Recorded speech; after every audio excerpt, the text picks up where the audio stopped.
I want to lend a word of encouragement to those of you who wish to try the wondrous experience of cultivating mushrooms. Using a combination of various methods, based around pressure cooking some brown rice cakes, I have been successful. I began with 2 spore prints about 1.5 months ago. One print I acquired by mail. The other I had made myself while overseas, with a piece of paper and a P. Mexicana cap. I suggest that anyone who wants to try this should get a spore print from a reputable source. The one I made myself has worked, but many more jars became contaminated. Persistence has been key in getting my jars to the point of sprouting shrooms. If you asked me last week, though, I would say it was a failure. The rice cakes, fully colonized, had been in my humidifier tank for almost 2 weeks, and we were just gonna eat the cakes. When I pulled one out, I noticed some little mushroom nubs near the bottom. Rejoicing followed. All the info you may need is easily attainable online, but I would like to make a couple of important observations, techniques available as well. First of all, my successful jars were all clones of the strongest mycelium from the spore print growth. This required an extra 2 weeks, but was well worth it. Once my first round of jars became colonized, I simply cut off small bits of mycelium from the 2 strongest looking jars and inoculated fresh rice cake jars with that.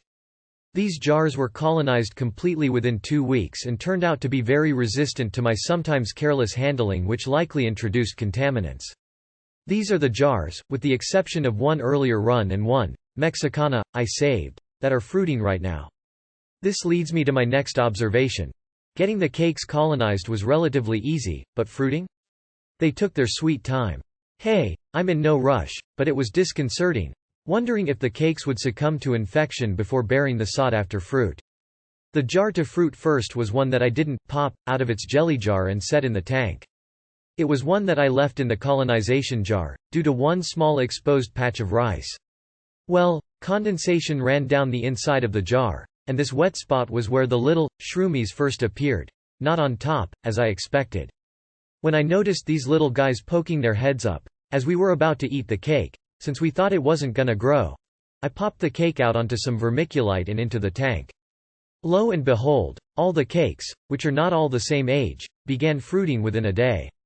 Perhaps sort of like the action of ethylene, emitted by the pears and peaches in your kitchen as they ripen, stimulating the ripening of their nearby fruits, the mushrooms may stimulate their neighbors. This seems likely to me due to the simultaneous fruiting of jars of various ages. One jar is only 50% colonized, on the top half. It's still in the jar, uncovered of course, and it is fruiting right next to the others. I'll have to take a shroom-coated cake with me on a little picnic to sit next to the big ol' cow pie I inoculated out in the yard. Grow, little guys. Grow. Draw what educated conclusions you can from these uncontrolled, amateur lab observations. Maybe this will help some of you in your own growing projects. Best of luck.